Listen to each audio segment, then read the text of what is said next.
Good morning बच्चों, एक बार फिर आपका हमारे ऑनलाइन एजुकेशन चैनल में स्वागत है। हमारे जो लास्ट वीडियो बच्चों आप तक पहुंचे हैं उसमें अब तक हमने भारत के परिचय की चर्चा की थी और भारत के परिचय के साथ साथ में भारत के जो भू आकृतिक प्रदेश थे उनकी हमने डिटेल से चर्चा कर ली थी। आज का जो वीडियो है बच्चों वो भारत में जो अफवाह का प्रारूप देखने को मिलता है, जल अफवाह की जो स्थिति हमें देखने को मिलती है उससे संबंधित है। तो आज हम चर्चा करने वाले हैं वो भारत के अफवाह तंत्र की चर्चा करने वाले हैं। और अफवाह का मतलब क्या होता है, अफवाह तंत्र क्या होता है, अफवाह के कौन से प्रारूप होते हैं, उन सभी की चर्चा इस वीडियो में होने वाली है। देखिए, आपने धरातल को देखा है, क्या पूरा धरातल हर जगह समान मिलता है? तो निश्चित सी बात है, धरातल सभी जगह समान नहीं है। धरातल पर कहीं पे पर्वत है, कहीं पे पठार है, कहीं पे मैदान है, धरातली विषमताएं पाई जाती है, ऊबड़ खाबड़ भूमि पाई जाती है। तो बच्चों, धरातल की जो स्थिति होती है उसी के आधार पर किसी क्षेत्र में मिलने वाले जो जल का जो प्रवाहन होता है, पानी जो बहता है, उसकी स्थिति भी निर्धारित होती है। तो सबसे पहले हम चर्चा करेंगे अफवाह का मतलब क्या होता है। देखिए, अफवाह, ये जो अफवाह शब्द यहां आप देख रहे हैं बच्चों, इसका मतलब होता है बहना। किसका बहना, क्या बह रहा है, कहां बह रहा है, कैसे बह रहा है। जो धरातली भाग आप देखते हैं उसके ऊपर पानी बहता है। तो धरातल के ऊपर पानी के बहने की जो प्रक्रिया होती है बच्चों, उसी को जल अफवाह कहते हैं। पानी का धरातल के ऊपर बहना क्या कहलाता है? जल अफवाह कहलाता है। अब आपने पानी बहता हुआ देखा है तो आपके दिमाग में बहुत सारे प्रश्न आएंगे कि पानी बह रहा है तो क्यों बह रहा है, किधर से किधर की ओर बह रहा है, और किधर से किधर की ओर बह रहा है वो उधर से उधर की ओर क्यों बह रहा है। ठीक है, तो ये सारी चीजें जो होती हैं, पानी देखिए बहता है, क्यों बहता है।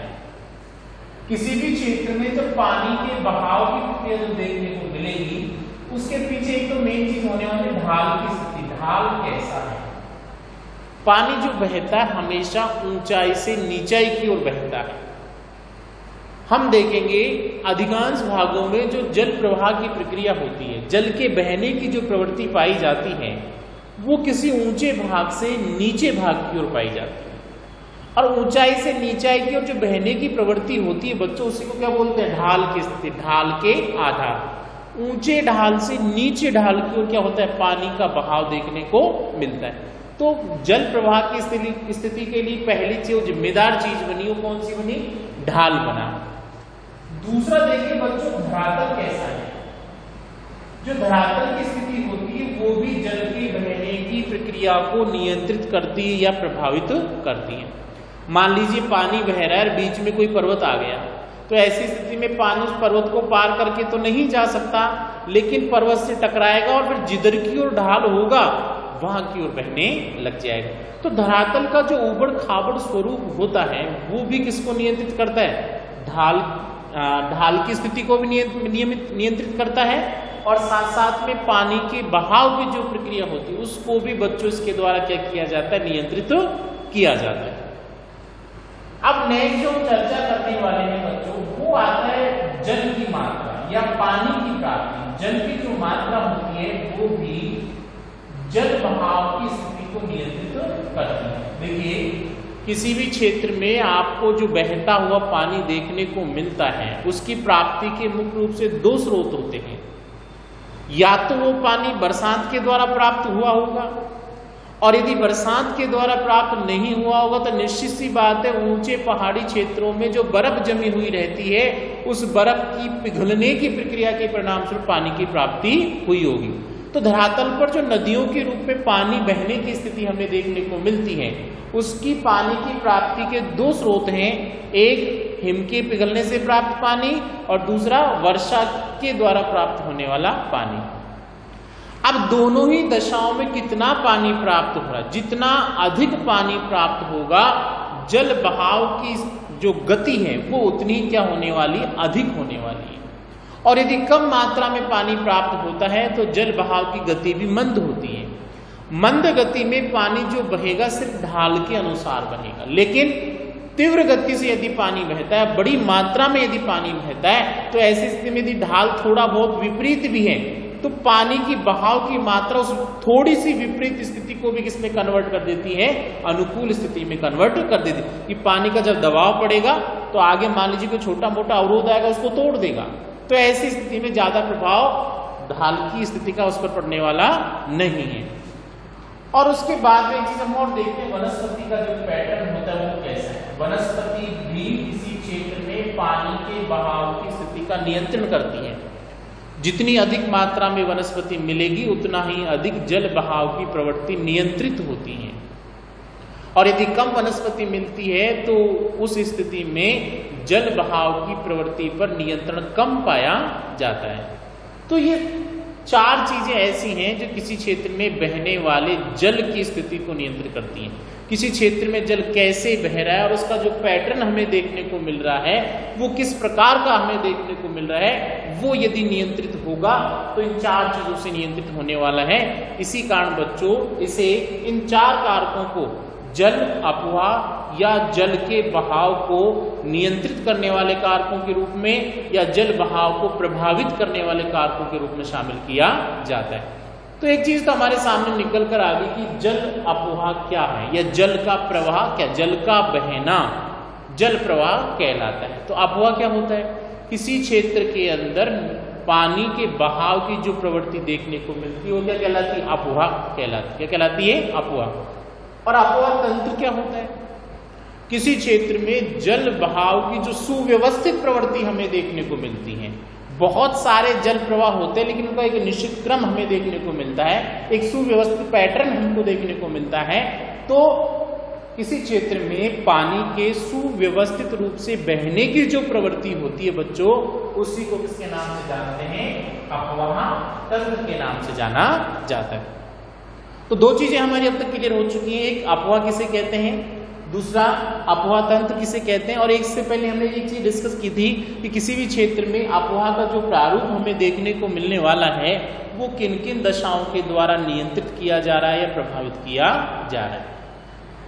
अब आपने अपने आसपास भी वर्षा होते हुए देखी होगी, और जब वर्षा होते हुए देखी तो पानी को बहते हुए भी देखा होगा।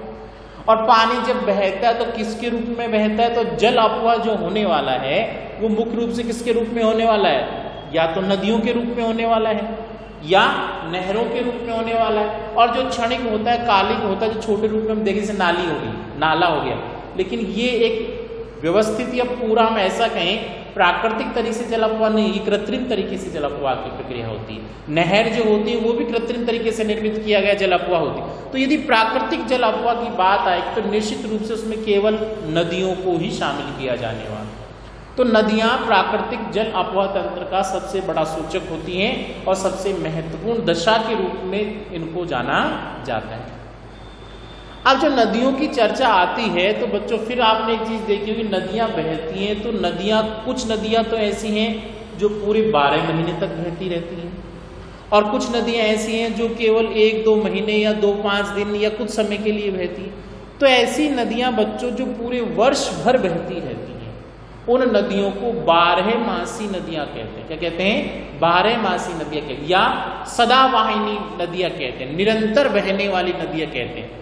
अब ऐसी नदियां कहाँ मिलने वाली हमारे भारत, आपको पता है ऐसी नदियां सिर्फ उन्हीं भागों में मिल सकती हैं जहां पर वर्ष पर्यंत जल की मात्रा अधिक प्राप्त होती हो।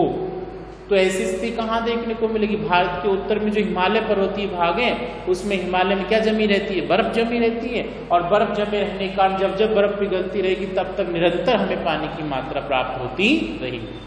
तो सदावाहिनी या जो वर्ष भर बहने वाली या जो 12मासी नदियां हैं बच्चों, वो विशेष रूप से भारत के उत्तरी भाग से निकलती हैं, हिमालय पर्वतीय क्षेत्र से निकलती हैं। और ऐसी नदियां जो सिर्फ वर्षा काल के दौरान बहती हैं या कुछ समय के दौरान बहती हैं, तो उनको बच्चों मौसमी नदियों के नाम से जाना, सीजनल रिवर के नाम से जाना जाता है। कुछ समय के लिए बहने वाली नदियों को क्या कहा जाता है? मौसमी नदियां। अब ऐसी नदियां कहाँ होने वाली? ऐसी नदियां वहां होने वाली हैं जहाँ बरसात के द्वारा पानी का बहाव देखने को मिलता है। तो भारत के जो आंतरिक भाग में बहने वाली नदियां हैं उनको बच्चों हम विशेष रूप से किसमें शामिल करते हैं? सीजनल रिवर के रूप में या मौसमी नदियों के रूप में शामिल किया जाता है। चलिए हम आगे चलते हैं। हमने अफवाह, अफवाह तंत्र को नियंत्रित या प्रभावित करने वाले कारक और 12मासी नदियों के बारे में पढ़ा। अब हम चर्चा करते हैं अफवाह प्रतिरूप। ये अफवाह प्रतिरूप क्या होता है इसकी हम चर्चा करने वाले। ध्यान दीजिए, अफवाह प्रतिरूप। देखिए, नदियां जब बहती हैं तो नदियों के साथ साथ में जैसे ढाल की मात्रा कम होती जाएगी वैसे वैसे नदियों से एक जो मुख्य नदी होगी, मुख्य सरिता होगी, उसमें बहुत सारी सरिताएं आकर मिल सकती हैं। और इसी को हम कहते हैं एक मुख्य नदी में आकर जो दूसरी नदियां मिलती हैं तो उसको सहायक नदियों के रूप में जाना जाता है। तो सहायक नदियों सहित नदियों का जो जल अपवाह क्षेत्र मिलता है, जल अधिग्रहण क्षेत्र मिलता है, उसके माध्यम से बहुत सारी नालिकाओं का निर्माण हो जाता है। और उन नालिकाओं के द्वारा जो आकृति बनती है या जो पैटर्न हमें देखने को बनता है उसी को हम क्या बोलते हैं? अपवाह प्रतिरूप के नाम जानते हैं। जल की मुख्य वाहिकाओं और उसकी सहायक वाहिकाओं के द्वारा निर्मित होने वाली आकृति या प्रतिरूप को ही अपवाह प्रतिरूप के नाम से जाना जाता है। बहुत अच्छी चीज है, बहुत अच्छी परिभाषा आपको ध्यान रखने वाली। अपवाह प्रतिरूप किसे कहते हैं? अब ये कितने प्रकार का होता है? सबसे पहले हम चलते हैं, देखो बच्चों, वृक्षाकार प्रतिरूप। वृक्षाकार क्या होता है? वृक्ष के आकार में जब नदियां बहती हैं या नदियों और उनकी सहायक नदियों के मिलने से जब किसी वृक्ष की आकृति का निर्माण हो जाता है तो जल अपवाह के ऐसे प्रतिरूप को वृक्षाकार प्रतिरूप कहा जाता है। देखिए, मान लीजिए कोई नदी है, ठीक है, और ये नदी मैंने ये बना रहा हूं, ये डिवाइडेशन हो गया नदियों का, ठीक है। फिर यहाँ आकर के डिवाइडेशन हो गया, ठीक है। फिर यहाँ आकर ये डिवाइडेशन हो गया, इसमें से ये नदी निकल गई, फिर इसमें से ये नदी निकल गई, छोटी सहायक नदियां। तो आप क्या देख रहे हैं? इसमें बहुत सारी नदियां हैं, उनकी सहायक नदियां हैं और उनकी सहायक नदियों के मिलने से अब ये जो पैटर्न आपके सामने निकल कर आ गया, ये लगभग किसके समान आ गया? वृक्ष के समान आ गया। तो जब नदियों और उनकी सहायक नदियों के प्रवाहन से किसी वृक्ष के समान आकृति वाले प्रतिरूप का निर्माण होता है तो ऐसे जल अपवाह के प्रतिरूप को बच्चों वृक्षाकार प्रतिरूप के नाम से जाना जाता है। क्लियर बात?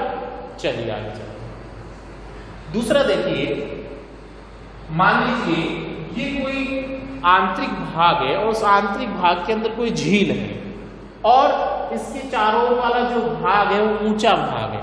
तो ऐसी स्थिति में क्या होगा? चारों ओर से नदियां आकर इस बीच वाले भाग में आकर क्या करने लग जाएंगी? मिलने लग जाएंगी। जिधर से भी नदियां आएंगी अंततः कहां आकर गिरेंगी? इस बीच वाले भाग में आकर गिर जाएंगी। तो बीच वाले भाग में आकर गिरने के कारण बच्चों ऐसे अपवाह प्रतिरूप को अभिकेंद्रीय अपवाह प्रतिरूप भी कहा, केंद्र की ओर आने वाला। तो अभिकेंद्रीय अपवाह प्रतिरूप के नाम से भी जाना जाता है। और इस प्रकार के अभिकेंद्रीय अपवाह प्रतिरूप के माध्यम से ही कुछ भागों में जब तारे की आकृति के समान प्रतिरूप दिखाई देने लगता है तो उसको ताराकार प्रतिरूप के नाम से जाना जाता है। एक और चीज है, जैसे मान लीजिए कुछ नदियां हैं, दो समानांतर नदियां बह रही हैं और दो समानांतर नदियों की सहायक नदियां जब एक दूसरे को ऐसे समान स्थिति में काटती हैं तो समान स्थिति में काटने के कारण क्या होता है बच्चों? ऐसी जो पैटर्न आपके सामने निकल कर आ जाता है तो समकोण स्थिति में काटने के परिणाम स्वरूप जो पैटर्न आपके सामने निकल कर आएगा उसी से हमें ऐसा प्रतीत होगा जैसे मान लीजिए किसी क्षेत्र के अंदर जालियां सी बन गई हो तो जालीनुमा अपवाह प्रतिरूप के रूप में जाना जाता। तो ये सारे अपवाह प्रतिरूप थे जिनकी हमने चर्चा की। तो आज का ये जो हमारा वीडियो बच्चों यही समाप्त होता है। धन्यवाद।